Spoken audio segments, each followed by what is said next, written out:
आज मुंबईमध्ये बेस्ट कामगारांच्या संपाचा तिसरा दिवस आहे आणि तिसरा दिवस सुरू असतानाही मुंबईकरांना वेगवेगळे प्रश्न सामोरे जावे लागते आणि जे संपामुळे लोकांना पण त्रास होतोय, पण ते बीएसटीचे कर्मचारी आपल्या सोबतच आहे. तिसऱ्या दिवशी त्यांना काय म्हणणं आहे आणि त्यांचे काय काय मागण्या होत्या त्या पूर्ण झाले की नाही, काय त्यांना आश्वासनं भेटली. आता आपण उभे आहोत गोरेगाव पूर्व येथील दिंडोशी डेपोच्या समोर आणि इथे दिंडोशी विधानसभेचे आमदार सुनील प्रभू पण इथे येऊन गेलेले आहे. यांना काय आश्वासन दिलं, काय त्यांचं म्हणणं आहे आणि काय त्यांच्याशी बोलणं झालं आपण त्यांच्याशी जाणून घेऊया. काय नाव आपलं आणि काय आपल्या इकडे आता तिसरा दिवस आहे संपाला आणि आमदार सुनील प्रभू पण इथे येऊन गेले, काय आश्वासन दिलं? माझं नाव संतोष नाईक. काल आमदार या विभागाचे आमदार सुनील प्रभू साहेब इथे येऊन गेलेत. सुनील साहेब प्रभू साहेबांनी सुद्धा आम्हाला विनंती केलं की इथल्या नागरिकांचा त्रास होतोय, बेस्ट बंद असल्यामुळे शाळेतल्या मुलांचा त्रास होतोय आणि तुमचं काही ज्या मागण्या आहेत त्या रास्त आहेत, योग्य आहेत, तर तुम्ही काम केलेलं पैसे मागताय, तुम्ही काय फुकटचे मागत नाहीत, तुम्हाला जे हक्काच्या ते मिळायला पाहिजेत हे बरोबर आहे. परंतु आज मुंबईतल्या इथल्या जनतेला त्रास होतोय, त्यामुळे तुम्ही आम्ही सरकारशी बोलतो आणि उद्या 22 तारखेपासून अधिवेशन चालू होणार आहे. त्या अधिवेशन मध्ये सुद्धा आम्ही सरकारशी बोलतो. आता काही ना काही परिवहन मंत्र्यांसोबत पण बैठक झालेली, त्या बैठकीमध्ये काय तुम्हाला आश्वासन दिले? परिवहन मंत्री आदरणीय प्रताप सरनाईक साहेब यांच्यासोबत आपल्या कृती समितीची बैठक झाली. त्या बैठकीमध्ये आदरणीय प्रताप सरनाईक साहेब यांनी स्पष्टपणे सांगितले ज्या त्या मागण्या आहेत कामगारांच्या त्या योग्य आहेत, त्या रास्त आहेत, त्या किरकोळ आहेत असे त्यांनी साहेबांनी शब्द वापरलाय. हे काय किरकोळ आहेत अशा मोठ्या पण आवाजाने या मागण्या नाही आहेत. बेस्टचं विलिनीकरण हा मुद्दा जर सोडला, हा मुद्दा नगरविकास खात्याकडे येत असल्यामुळं प्रताप सरनाईक साहेबांनी त्याच्यावर काय जास्त भाष्य केलेलं नाही आहे. परंतु बाकीचे मुद्दे आहेत, कंत्राटी कामगार असो, थकवाकी असो, सेवानिवृत्त कर्मचाऱ्यांचे थकवाकी, ग्रॅज्युएटी असो, ह्या सगळ्या किरकोळ आहेत आणि ते योग्य आहेत, तुमच्या मागण्या योग्य आहेत असं त्यांनी प्रशासनाला कळवलंय आणि प्रशासनाने सुद्धा बेस्ट प्रशासनाने सुद्धा कृती समितीला त्या पद्धतीचं पत्र दिलेलं आहे. तुम्ही ज्या मागण्या केलेल्या आहेत त्या मागण्या योग्य आहेत, त्यात काही तथ्य नाही. पण प्रश्नचिन्ह आपल्यासोबत महिला पण आहे. मैडम काय नाम आपलं? मेरा नाम गीता रविंद्र सिंह है। क्या काम करते हैं आप? मैं कंडक्टर हूँ, डिंडोसी डिपोला कंडक्टर हूँ सर। ये 15,000 ला मेरे को परवड़ता नहीं है, 8 तास काम करना और पगार बराबर नहीं। आप वेट लिस्ट पे हो? हाँ, हाँ, मैं मातेश्री में कंडक्टर हूँ सर। मेरा पगार 15,000 आता है, किस महीने में मेरा पेमेंट स्लिप नहीं मिलता है और मैं अकेली कमाने वाली हूँ। घर में भाड़े का रूम है, 3 बच्चे हैं और पगार बराबर नहीं है। 8 तास काम करना रे और उसके बाद दौलत पगार हाथ में कमी, हर महीने 15,000 कम, 15,000, कभी 14,000। ये घर चल सकता है क्या सर, आप बताइए। मतलब कहीं ना कहीं आप भी जो बेस्ट कर्मचारियों ने इस जो हड़ताल के लिए आपका जो सपोर्ट है, जो वेट लिस्ट वाले हैं, तो उनकी आप लोगों की क्या मांग है? हमारी मांगे है कि हम इतना काम करते हैं और इतने पगार में हमारा गुजारा नहीं होता है। हम 8 तास काम करते हैं, इतना हम जनता को सेवा करते हैं, तो फिर हमको कुछ तो देना चाहिए ना। इंक्रीमेंट चाहिए। हाँ, हमको भी चाहिए ना सर। कैसे अब ये कमाने वाला रहेगा, उसके 3-4 बच्चे रहेंगे, ऊपर से भाड़े का रूम रहेगा, तो 15,000 में घर चलेगा क्या? आप बताइए कि चलेगा क्या? नहीं चलेगा ना। और उसमें भी किस महीने में 1500 रुपया कम, कभी 1000 रुपया कम, कभी पेमेंट स्लिप नहीं आता है और बोलने पे कोई जवाब नहीं देता। ये बात किससे पूछो कि कोई जवाब ही नहीं दे, ऐसा कोई वो ही नहीं है कि नहीं कर रहे मतलब। हाँ। हमारे साथ आमच्या सोबत आणखी काय बेस्ट कर्मचारी आहे, आपण त्यांच्याशी बोलूया. सर काय नाव आपलं? माझं नाव विजय बोराडे, मी बस चालक म्हणून बीएसटी मध्ये काम करतो. आज जे सर्वप्रथम आम्ही जनतेची या प्रवाशांची माफी मागतो हात जोडून बेस्ट कामगारांतर्फे, की त्यांना जो त्रास होत आहे त्यांनी तो त्रास समजून घ्यावा, आमच्यामुळे समजून घ्यावा. आमचा जो त्रास आहे, आज आमचं 10 वर्ष झालेलं ग्रॅज्युएशन झालं नाहीये, आमचा करार बाकी आहे. जे आमचे रिटायर कर्मचारी आहेत, जे 5 वर्ष झालेले आहेत, अजून त्यांना त्यांचं ग्रॅज्युएटी मिळाली नाहीये. शेवटी त्यांचेही काहीतरी स्वप्न असतात की बाबा मी रिटायर झाल्यानंतर माझ्या मुलांचं भविष्य किंवा त्यांना काय घर घ्यायचं असतं. काही कामगार जे रिटायर झालेले आहेत त्यांना म्हणजे स्वप्न अशी असतात की ते आजपर्यंत त्यांनी कधी मुलांच्या भविष्यासाठी स्वतःचं घर घेऊ शकले नाही. पण शेवटी रिटायर झाल्यानंतर त्यांचं एक स्वप्न असतं की बाबा मी काहीतरी या पैसा जो मला भेटेल त्याने मी घर वगैरे काय घेत, म्हणजे यांच्या सगळ्या स्वप्नांचा चाकचुराव होत आहे. प्लस काही कामगार त्यात रिटायर झाले, मृत्यू पावले, म्हणजे त्यांनी जे 30-35 वर्ष सर्व्हिस केलेली आहे त्यांना त्याचा मोबदला शेवटपर्यंत बघायला नाही भेटला. तर या राज्य सरकारला माझी एकच कळकळीची विनंती आहे की जो आमची जी मांग केलेली आहे ही आमची मांग एकदम रास्त आहे. आपल्यासोबत जे वेटलिस्टचे कामगार आहेत ते पण तुमच्या सोबत संपात सहभागी झाले. आमच्या सोबत जे वेटलिस्टचे कर्मचारी आहेत ही खरोखरच अपमानास्पद गोष्ट आहे आमच्यासाठी आणि त्यांच्यासाठी की ते आज एक 15,000-18,000 मध्ये काम करतायत. की त्यांनाही त्यांचा परिवार आहे. आज जर का ते भाड्याने जर घर घ्यायला गेले तर 7,000-8,000च्या खाली झोपडपट्टीमध्ये त्यांना रूम भेटत नाही. मग शेवटी मुलं बाळा घेऊन ते वरती 7-8,000 मध्ये त्यांचा गुजारा कसा होणार.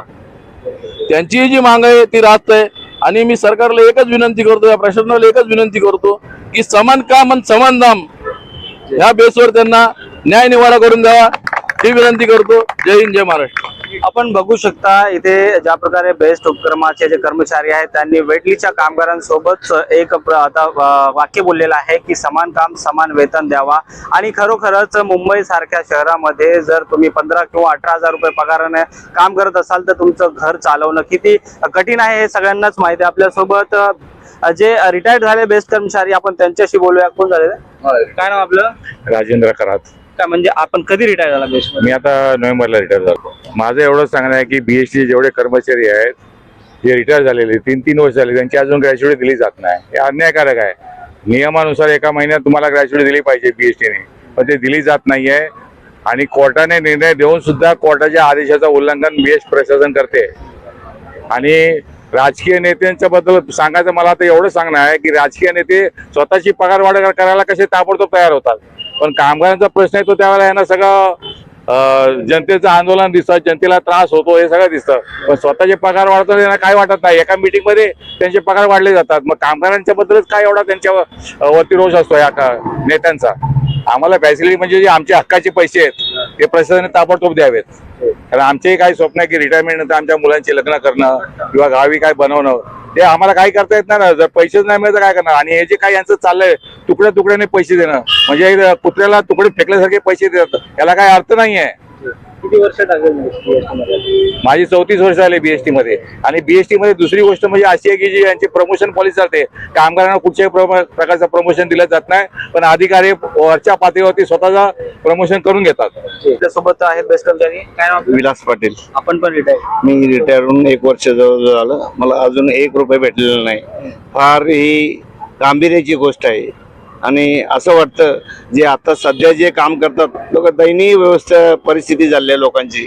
जे प्रायव्हेटमध्ये डागामध्ये किंवा मातेश्वरमध्ये काम करतात त्यांना पगार एकदमच कमी आहे. त्यांना जर बाहेर काम केलं तर याच्यापेक्षा जास्त मिळू शकतो. पण त्यांची एक इच्छा असते बाबा आम्हाला बीएसटी मध्ये घेतील अशी त्यांची आशा म्हणून हे टिकलेले आहेत. खरोखर त्या गव्हर्नमेंटने विचार करून त्यांना बी समान काम समान वेतन देऊन आणि आमचं काय राहिलेली शिल्लक आहे एखादा डेपो विका पण तो द्या, आमची हीच इच्छा आहे, बाकी काय नाही. आपण जाणकार कर्मचारी आहे त्याच्यामुळे आपल्याला एक प्रश्न विचारतो. जे आता अपघात होत आहेत आणि ते वेटलिस्ट वाल्यांकडे जास्त होत आहेत असे आरोप आहेत मुंबईकरांचे, पण त्याच्या मागे काय उद्देश असणार? नाही अपघात बेस्ट प्रशासन जबाबदार आहे. त्याला ड्रायव्हर लोकांची जबाबदार बेस्ट प्रशासन आहे. कारण या नवीन चालकांना योग्य प्रकारचं शिक्षण दिलं जात नाही.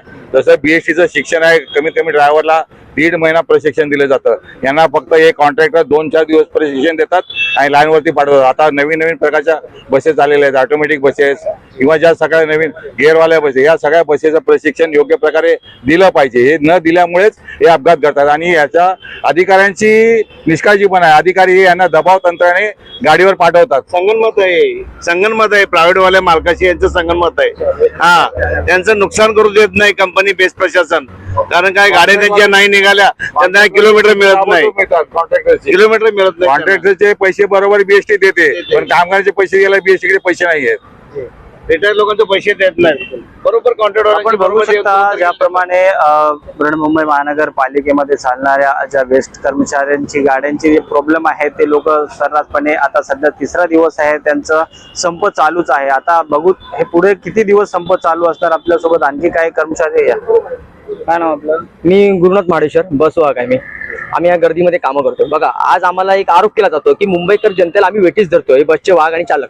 पण आज आम्ही यांना वेटीस धरत नाहीये. हा तुम्हाला काही त्रास हा काही दिवस राहील, पण तुम्हाला आज बसेस अवेलेबल नाही आहेत, पब्लिकला बसेस अवेलेबल नाहीत, तास तास दीड तास गाड्या नसतात. आम्ही त्यांच्याबरोबर काम करतो, आम्ही कष्टकरी त्यांच्या मुंबईकरांच्या प्रमाणेच आहोत. तर गाडी जर वेळेत नसेल तर कामावर तो माणूस पोहोचू शकत नाही. पण त्यासाठी आमची मागणी आहे की या बेस्टच्या वतीने स्वमालकीच्या गाड्या ह्या मुंबईकर जनतेला मिळायला पाहिजे. तर कमीत कमी 5,000 गाड्या या केंद्र सरकार, राज्य सरकार आणि महानगरपालिकेने उपलब्ध करून द्यायला पाहिजे या बेस्टच्या मुंबईकर जनतेला. ही आमची प्रथम मागणी आहे. त्याच्यानंतर आज बघा तुम्ही, आज कॉन्ट्रॅक्ट सिस्टम आणल्यामुळे पूर्ण बीएसटीचं पूर्णपणे संतुलन पूर्ण बिघडलेलं. आज रस्त्यावर अपघात होत आहेत. आज कंत्राटी तुम्ही भरती केलायत, त्यांना तुम्ही परमनंट करून घ्या. त्यांच्या पूर्ण जो प्रशिक्षित वर्ग आहे त्यांच्याकडून पूर्ण वर्क करा त्याच्या बसेस सकट, आणि त्यांच्या माध्यमातून आपण ते चांगली सर्व्हिस देऊ शकतील. आज त्यांचा कमी पगार आहे, त्यांना समान दाम समान वेतनचा त्यांना हे लागू करा.